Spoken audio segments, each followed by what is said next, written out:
अरे भाई भाई भाई क्यों रचित? अरे हेमंत सर आगे भाई sir. Good morning good sir. Morning sir. Good morning sir.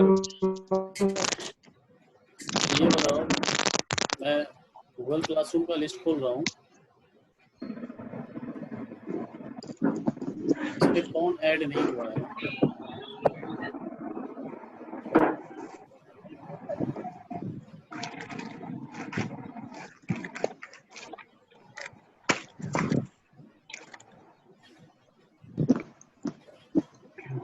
Screen दिख रही है?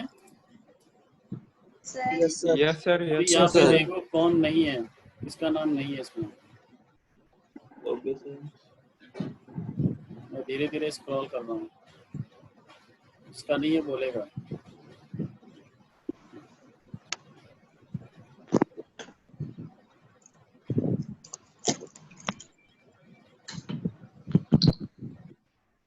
ये लिटिल बच्चू कौन है? दीपचंद। हाँ सर, ये मेरी 2 आईडी बना रखी थी, इसलिए वो मैंने इसको कहा था लीव करने के दोनों लिए। से ऐड हो गए हो? हाँ सर। दोनों से ऐड हो? हाँ सर, इसको ये हटा दूंगा। हटा दो ये। हाँ सर। ऐसे ऐसे नाम मत रखो यार।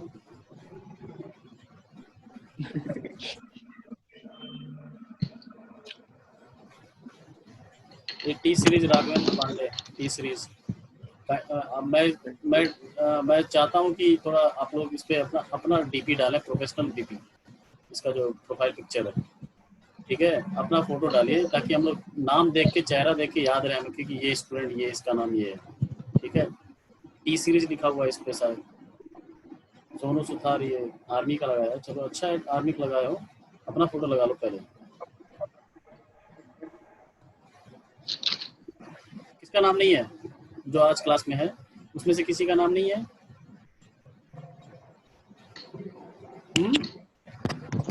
सबका है जो क्लास अटेंड कर रहे हैं? Yes sir. क्योंकि 26 स्टूडेंट है इसमें ऐड। अभी एक तो कम हो जाएगा, और ये दीपचंद जो भी है इसको डिलीट कर रहा हूँ मैं। लिटिल विच।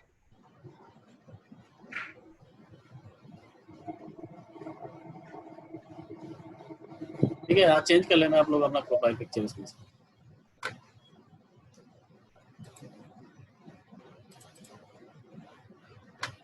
चलिए नेक्स्ट स्टार्ट करते हैं। The topic is tension, compression, axial loading and total deformation. Total deformation is also known as the elongation.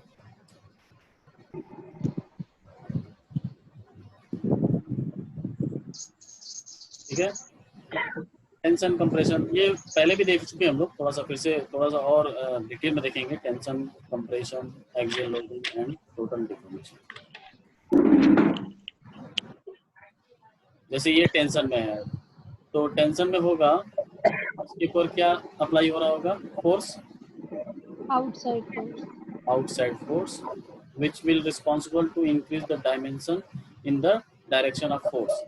The dimension which is in the direction of force, that direction is known as longitudinal direction, and that will increase the dimension in the same direction. उस direction में length increase हो जाएगी, ठीक है? जब भी कभी अच्छा देखिए, जब पॉइजन रेशियो आपने मैंने दिखाया था कि कुछ मटेरियल्स के डिफरेंट होते हैं। जैसे मेटल्स है तो 1/4 to 1/3 तक वैल्यू चेंज होता है, 1/4 to 1/3 वैरी करता है, ठीक है? तो ये वैल्यू वहां से वहां तक वैरी कर रही है। लेकिन अगर किसी क्वेश्चन में पॉइजन रेशियो नहीं दिया है, पॉइजन रेशियो क्या है? अपसाइलन लेटरल अपॉन लॉन्गिट्यूड मतलब जो फोर्स की डायरेक्शन में जो स्ट्रेन आ रही है वो, ठीक है? तो अगर पॉइजन रेशियो नहीं गिवन है, नहीं गिवन का मतलब क्या है? जीरो है। जीरो का मतलब क्या है? ये जीरो होगा ना? Yes sir. लेटरल जीरो होगा। इसका मतलब अगर पॉइजन रेशियो नहीं गिवन है, इसका मतलब मानेंगे कि डायमीटर कम नहीं हो रहा है, ठीक है? सिर्फ लेंथ कम हो रही होगी, लॉन्गिट्यूडनल स्ट्रेन होगा, ये अज्यूम किया जाएगा जब पॉइजन रेशियो नहीं गिवन है। लेकिन पॉइजन रेशियो गिवन है तो ये सब अज्यूम मानना पड़ेगा, लेटरल भी होगा, ठीक है?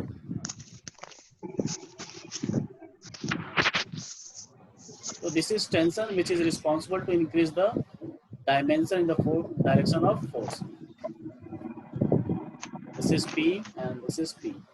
तो इसमें जो स्ट्रेस जनरेट होगा सिग्मा, सपोज ये एरिया है, area A, cross section area A, तो जो स्ट्रेस जनरेट होगा फोर्स अपॉन एरिया होगा, नॉर्मल स्ट्रेस होगा या नहीं?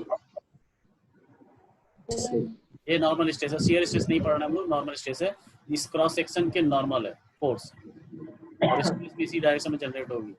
Sigma equals to force upon area होगा और ये पॉजिटिव होगा, ये याद रखना है, पॉजिटिव होगा क्योंकि ये टेंशन है।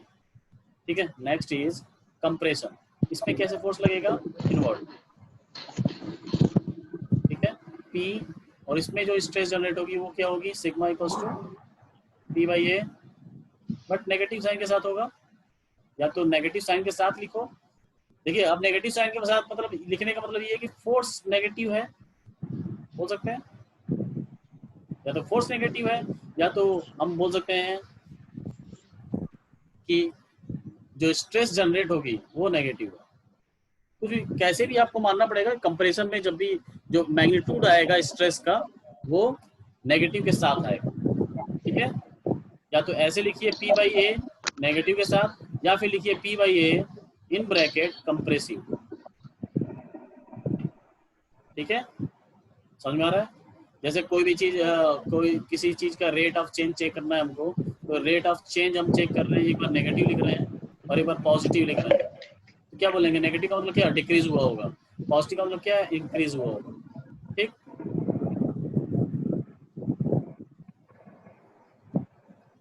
Next is sagging.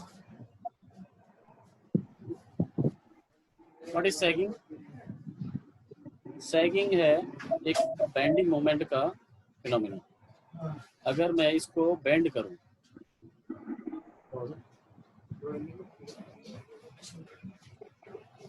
अगर इसको मैं बेंड करूं,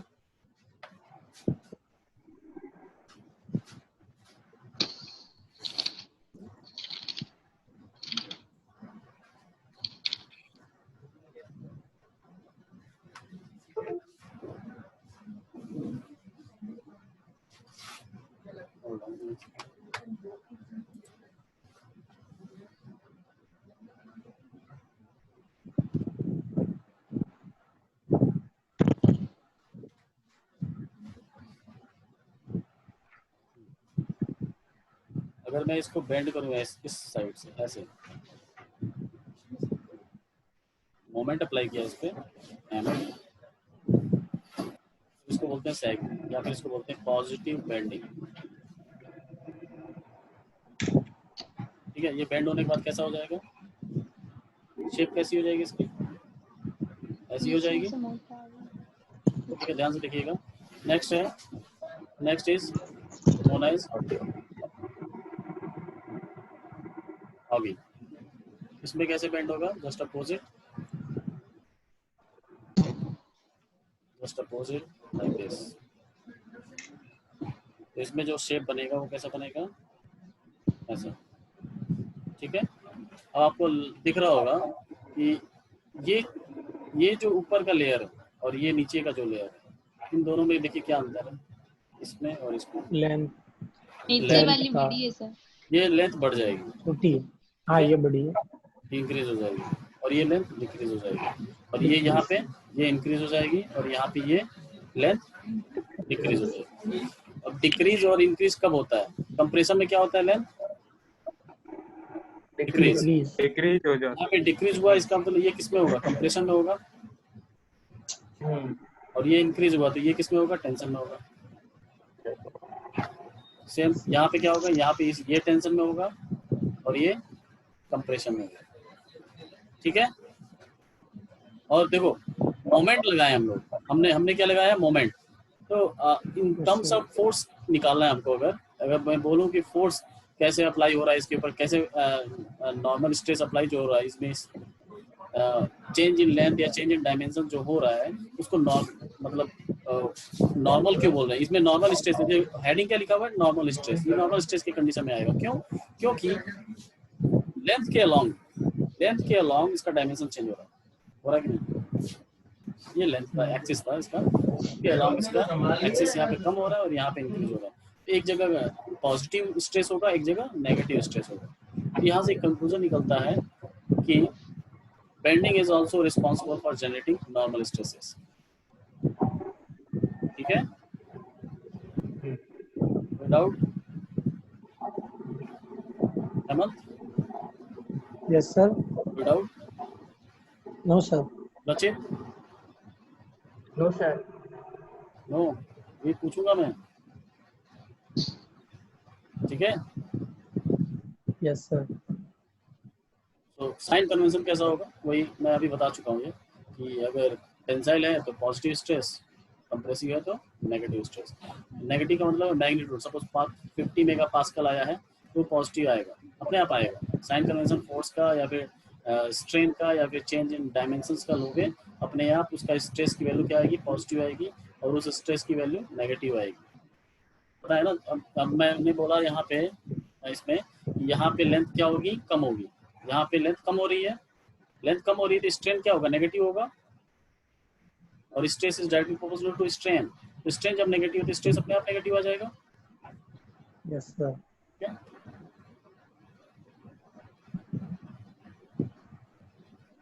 तो ये नॉर्मल स्ट्रेस में ये tensile and this is compressive. ठीक है, next is axial loading and elongation. What is axial loading? ये एक्सिस के along when the point of application of force is on centroid of cross section area and along the direction of axis the load is known as axial loading। ठीक है, centroid क्या होता है? जैसे आप लोगों ने सेंटर ऑफ मास पढ़ा है, सेंटर ऑफ ग्रेविटी पढ़ा है, वैसे ही एक सेंटर होता है for cross section area. Cross section area का जो सेंटर होता है उसको बोलते हैं सेंट्रॉइड। इसको एरिया सब इसको बोल सकते हो आप centre of mass of area. ठीक है, जैसे सेंटर ऑफ मास देखते थे कि एक 3D बॉडी है, उसका सेंटर ऑफ मास है, या फिर centre of gravity 3D body का सेंटर ऑफ ग्रेविटी देखते थे। ठीक है, उसी तरह एक 2D बॉडी का एरिया होता है, एरिया होगा तो उसका भी एक सेंटर होगा, उसको नया नाम दिया गया है सेंट्रॉइड। ठीक है, अभी के लिए इतना समझिए आप लोग, तो ऐसे इंजीनियरिंग मैकेनिक्स में पढ़ोगे कि सेंट्रॉइड, सेंटर ऑफ मास क्या है। वैसे पहले भी बताया हूँ मैं, बेसिक्स ऑफ मैकेनिकल इंजीनियरिंग में बताया ना। Yes sir.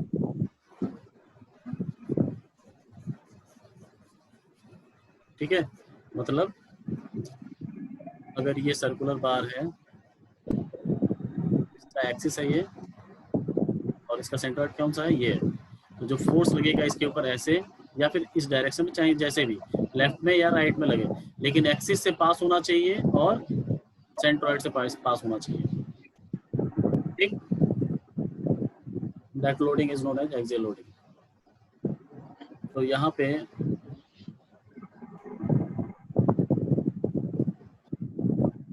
एक सर्कुलर बार है, दिख रहा है? Yes sir. उसका यंग्स मॉडुलस है कैपिटल ई। हाँ, एक सेकंड,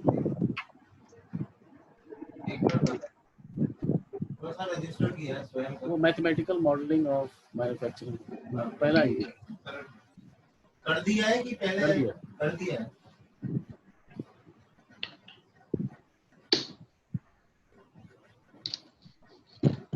तो एक सर्कुलर बार है, लेंथ है L, इसका मटेरियलिस्टिक प्रॉपर्टी कौन सा है बताओ? विनोद कुमार बताओ, विनोद कुमार बताओ। यंग्स मॉड्यूलस ई। कहाँ की मैंने? ई। ठीक है, ये कौन सा प्रॉपर्टी है? कृष्णा बताओ। ये भी मटेरियल प्रॉपर्टी तो है sir. Area, area geometrical property है। एरिया कैसे मटेरियल प्रॉपर्टी हो जाएगा? लेंथ क्या है? Geometrical property. ज्योमेट्रिकल। ठीक है, अगर मैं इसको आधा कट कर दूं तो कौन सी प्रॉपर्टी चेंज हो जाएगी, कौन सी नहीं चेंज होगी? ज्योमेट्रिकल चेंज होगी। मटेरियलिस्टिक प्रॉपर्टी चेंज होगी नहीं। ठीक है, अब इसमें फोर्स लग रहा है P, टेंसाइल फोर्स है। एग्जांपल है कि एक टेंसाइल फोर्स का ले लिया मैंने, दोनों एक साथ नहीं ले सकते ना। टेंसाइल फोर्स लगाएंगे। अब सपोज इसको मैं बीच में से कट कर दिया, एक प्लेन लिया, इसको कट करके मैं चेक करना चाहता हूँ कि इंटरनल रेसिस्टिंग फोर्स कहाँ कैसे अप्लाई होता है। ठीक है, तो कट करके आधा पार्ट इधर आधा पार्ट इस साइड में कर दिया। ठीक है, तो लेफ्ट साइड में तो देख रहा हूँ मैं फोर्स लग रहा है इस पे, और इस पे राइट साइड में लग रहा है। ठीक है, तो इसको होल्ड कौन किया हुआ है? ये तो रुका हुआ है ना, इस पे स्ट्रेस आ रहा है, मतलब हाँ सर, ये तो एक जगह रुका हुआ है, एक ही जगह। इंटरमोलिकुलर फोर्स, लेफ्ट साइड में force equals to right side में फोर्स है, मतलब इक्विलिब्रियम में, इक्विलिब्रियम में। लेकिन मैं जैसे कट करके चेक कर रहा हूँ तो आधा पार्ट तो लेफ्ट साइड में फोर्स लग रहा है और आधे पार्ट को राइट साइड में फोर्स लग रहा है, तो आगे मूव कर जाना चाहिए, लेकिन मूव नहीं कर रहा है, ये अभी स्टैटिक इक्विलिब्रियम में है। ये अज्यूम किया जा रहा है कि कट करके देखें, अगर सोचें, इमेजिन करें। ठीक है, ये नहीं कि इतना दूर चला गया ये। ठीक है, आधे पार्ट को सोच रहे हैं, तो ये क्या कैसे रुका होगा? इसका इंटरनल रेसिस्टिंग फोर्स बहुत सारे लग रहे होंगे, ऐसे इसको रोक रहे होंगे, और इस पे इन साइड में लग रहे होंगे। ठीक है, इंटरनल रेसिस्टिंग फोर्स की वैल्यू कितनी होगी? इक्वल्स टू पी सब sigma into area, stress into area. तो लेफ्ट साइड का force equals to right side का फोर्स, समेशन ऑफ एफएक्स लगा सकते हो इक्वल्स टू 0। हर एक मेंबर पे इस पे भी लगा सकते हो, अभी किए थे हम लोग। तो राइट साइड में कौन सा है? Sigma into A minus left side में कौन सा है? P equals to 0। तो सिग्मा इक्वल्स टू क्या आता है? ठीक है, ये जो पहले देख चुके हैं हम लोग, stress equals to force upon area. तो ऐसे मैं इसलिए कर रहा हूँ क्योंकि हमको बार बार करना है, किसी भी सेक्शन को कट करके चेक करना है कि उसके लेफ्ट साइड में कितने फोर्स लग रहे हैं, राइट साइड में कितने फोर्स लग रहे हैं टोटल। ठीक है, एक्सियल लोडिंग में। तो stress equals to force upon area and strain equals to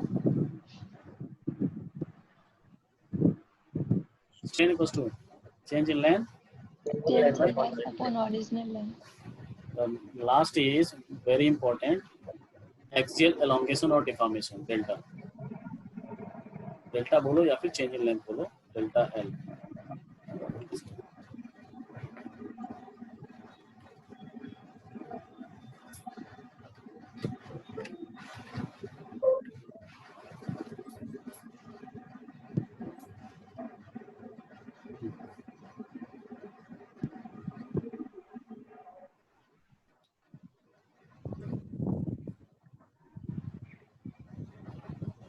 So axial deformation delta L equals to delta भी लिख सकते हैं डायरेक्ट, डेल्टा भी लिख सकते हैं, डेल्टा एल भी लिख सकते हैं। डेल्टा एल इक्वल्स टू क्या होता है? पी एल अपॉन ए।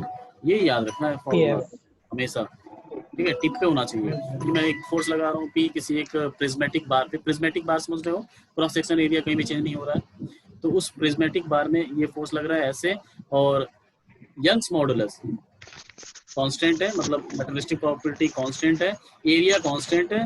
जब एरिया कांस्टेंट है तो प्रिज्मेटिक बार बोल सकते हैं। उसके बाद ये फोर्स अप्लाई हो रहा है इस पूरे अंदर, कहाँ हर जगह क्या लग रहा होगा? फोर्स पी लग रहा होगा। ठीक है, पी लग रहा होगा ना, क्योंकि एक्सियल लोडिंग है यहाँ पे, और ये पूरा हर जगह। जैसे कोई भी वो ऑब्जेक्ट है, अगर मैं बोलूँ इस पे फोर्स ऐसे लग रहा है, तो क्या यहाँ पे नहीं लग रहा है क्या? वो इस पूरे लाइन ऑफ एक्शन पे लग रहा है, हर जगह पी लग रहा है ऐसे, ये सब मिला के पी हो रहे हैं। ठीक है, तो वैसे ही यहाँ पे भी पी फोर्स अप्लाई हो रहा है। तो इस तरह की कंडीशन में जब भी देखेंगे चेंज इन लेंथ कितना होगा? पी एल अपॉन ए। तो ये फॉर्मूला हमेशा याद रखना आपको।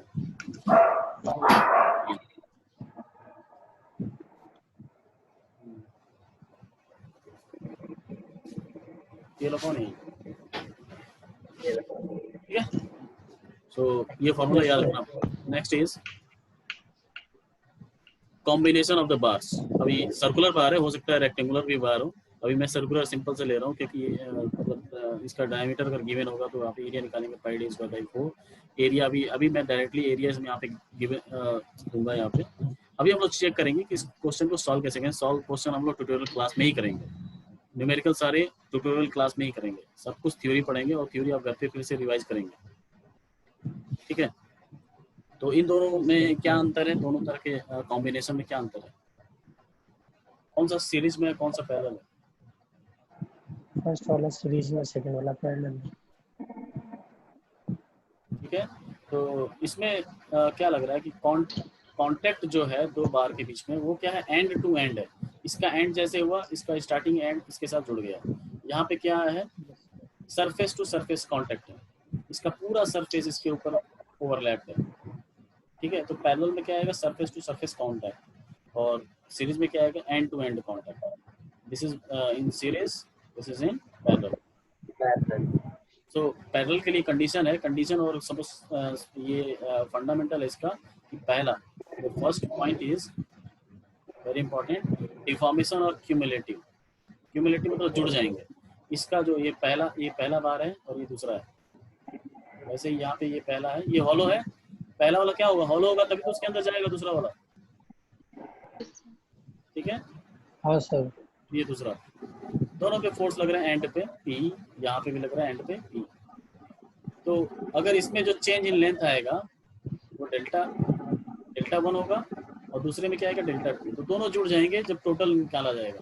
द टोटल डिफॉर्मेशन या टोटल चेंज इन लेंथ या total elongation must be added. सारे बार के अलग अलग निकालेंगे और सारे जुड़ के टोटल हो जाएंगे, ठीक है। और लोड्स और इस केस में फोर्स है, तो forces in all bars are same. क्यों? क्योंकि इसका जो लाइन ऑफ एक्शन है हर जगह सेम जाएगा, यहाँ पे भी फोर्स वही लगेगा। तो P = P1 = P2। P1 का मतलब क्या है, इसमें जो फोर्स होगा वो P के बराबर होगा। P2 का मतलब क्या है, इसमें जो फोर्स होगा वो P के बराबर होगा। तो इसका जो चेंज इन लेंथ निकालेंगे, ऐसे निकाल सकते हैं ना, P(L1/A1 E1)। अगर मटेरियल अलग है, फोर्स तो सेम है, और इसमें जो चेंज इन लेंथ आएगा वो क्या होगा, P(L2, A2 और E2)। तो टोटल चेंज इन लेंथ क्या हो जाएगा, दोनों जुड़ जाएंगे। हो जाएगा कि नहीं? Yes sir. ठीक है। फोर्स P क्यों रखा, ये फोर्स इसमें भी वही लगेगा, अभी देखेंगे और डिटेल में। Next slide. पैरेलल में क्या होगा, लोड्स आर क्यूमुलेटिव। यहाँ पे लोड्स जुड़ जाएंगे। इसमें सपोज ये P क्या है, डिस्ट्रीब्यूट हो जाएगा ना, इसमें भी कुछ फोर्स इसमें भी चले जाएंगे, कुछ फोर्स इसमें भी जाएंगे, तो डिस्ट्रीब्यूट हो जाएंगे पैरेलल केस में। तो वो जो दोनों मिलके क्या बनाएंगे, P1 + P2, तो वो दोनों जुड़ जाएंगे। तो force in the case of parallel bars will be cumulative, ठीक है। But deformation will be same, क्योंकि दोनों बहुत ही रिजिडली जुड़े हुए हैं। तो जब खींचा जाएगा तो दोनों एक साथ जाएंगे आगे, दोनों एक साथ जाएंगे तो दोनों में चेंज इन लेंथ सेम होगा, ठीक है। E तो अलग अलग होगा ना दोनों के लिए, किस P अलग होगा ना, तो देखो P1 E L तो सेम है, यंग्स L सेम है, मॉड्यूलस। हाँ E भी अलग है। एक मैं बता रहा हूँ मैं, यहाँ पे A और E1, ए भी A1 अलग E1 है सर, यहाँ पे A1 लेंथ A2। सेम है। क्या बोल रहे हो,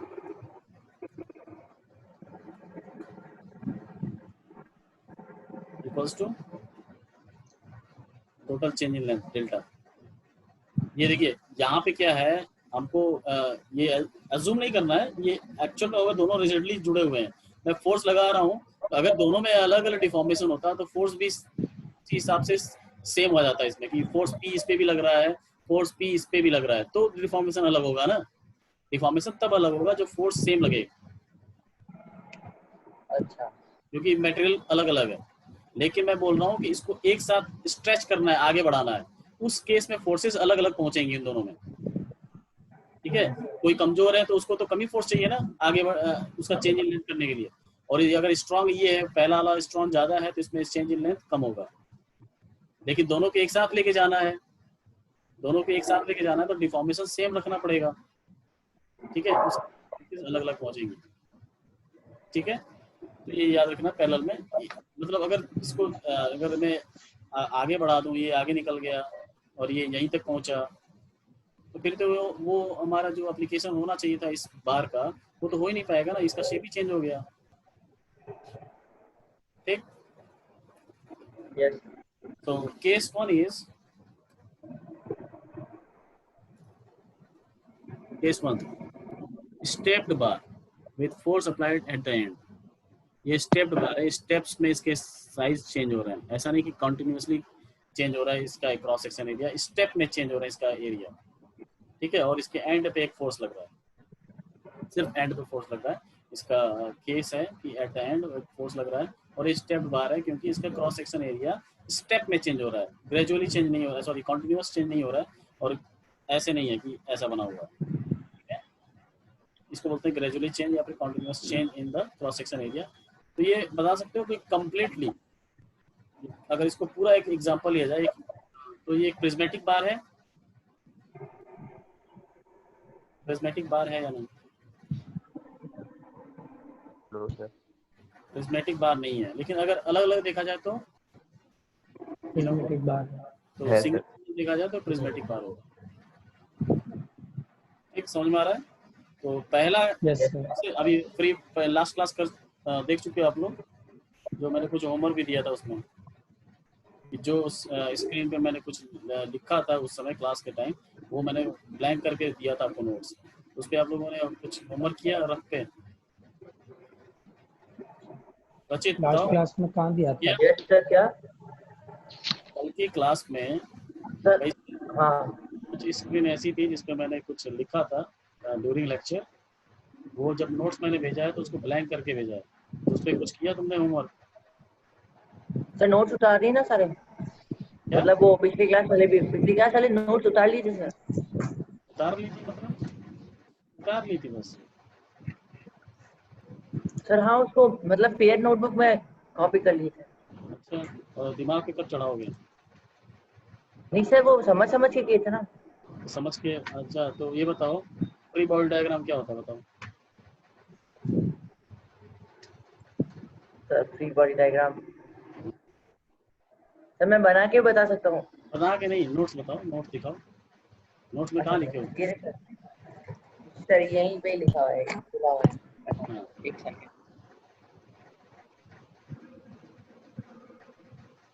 सर, ये कैमरा रोटेट हुआ सर, ये देख डायग्राम तो बना ही नहीं है कुछ भी, फ्री बॉडी डायग्राम दिखाओ। सर। वो डायग्राम तो सारे ब्लैंक थे सर। डायग्राम ब्लैंक है हाँ सर, मतलब? जैसे सर आपने जब क्लास के अंदर उसको सब सारे लेबल करके बताया था, तो उसके अंदर लेबल नहीं था। वही तो करना था तुमको, फिर क्लास लेक्चर लेने का मतलब क्या रह गया बेटा? तो क्लासरूम में देखे थे अभी आज कल जो भेजा था मैंने? हाँ उसमें हाँ सर, क्लासरूम वाली तो नोट्स की बात कर रहा हूँ सर, उसमें नहीं थे सर लेबल। तो वो सर हमको वो क्या बोल रहा हूँ, क्या बोल रहा हूँ, एक सेकेंड। सर वो हाँ ये ठीक है, स्क्रीन मैं दिख रहा समझ है? आ गया। वो आप ये बोल रहे हो कि हाँ ये वाला जी वाला हाँ, लेक्चर 4 MOS का।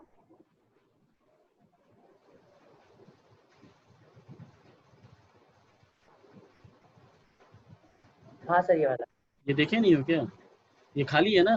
सर ये देखा है ना सर? हाँ सर, खाली है, यही मैं हाँ मैं ये ये खाली बोला है। था, ये खाली थे। मैंने यहाँ पे क्या लिखा है ये नहीं पढ़ते हो क्या? Kindly do the work on pages on which I did right over the screen, maintain your notes accordingly. Do किया ना work, sir? Do the work. Sir वो मैंने व्हाट्सएप वाला मैसेज पढ़ा था, तो इसलिए मैंने नोट्स तो उतार लिए थे फिर। व्हाट्सएप जेनिक हो गए हो तुम? हाँ, क्लासरूम क्यों बनाया गया? मैं व्हाट्सएप पे भेज देता नोट्स ये। हाँ, फिर कहोगे कि सर मैसेज ऊपर चला गया था, छूट गया था, वो मैसेज देखा ही नहीं मैंने, ऊपर चला गया, वो बहुत सारे मैसेज आ गए थे। नहीं सर, वो तो मैंने कल देखा था, मतलब क्लासरूम तो नहीं इसलिए देखा मैंने तो नोट्स कैसे लिखे? इसी से ही लिखे थे सर। तो ये पढ़े नहीं है? अच्छा, हाँ सर, ये वरना तो सर मैं बना देता, वो तो बहुत इजी है सर, आपने पिछली क्लास बनाने में के लिए बताया था। नहीं, क्या होता है बताओ? सर अब जैसे मैं उसको एक्सप्लेन कर सकता हूँ सर, वो आपने जो अभी डायग्राम बताया ना, वो वाले मतलब पिछली क्लास में जो करवाए थे, वो वेज वाला। एक्सप्लेन नहीं करना मैं अभी, मार्च नेक्स्ट वीक में पीपीटी होगा, उसमें एक्सप्लेन करोगे वो। यस मैं सर। आज या कल में मैं पूरा वो भेज रहा हूँ टाइट, मतलब टॉपिक्स सबके लिए। Yes sir.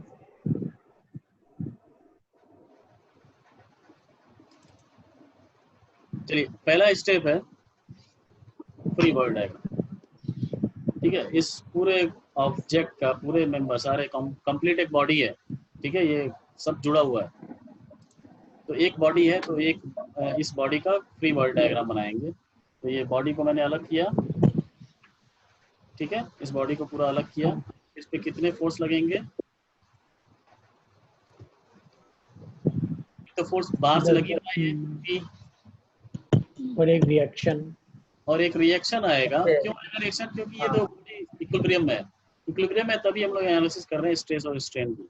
इक्विलिब्रियम में नहीं होता तो ये ट्रांसलेट कर जाता और कोई स्ट्रेस जनरेट नहीं होती। ठीक है,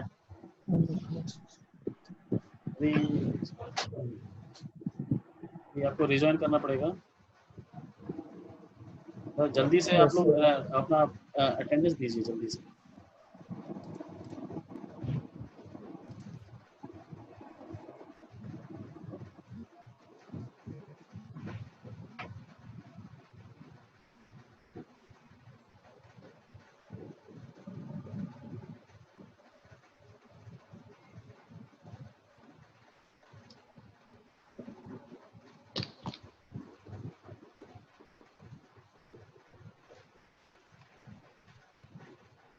अभी नोट्स चेक करूंगा फिर से।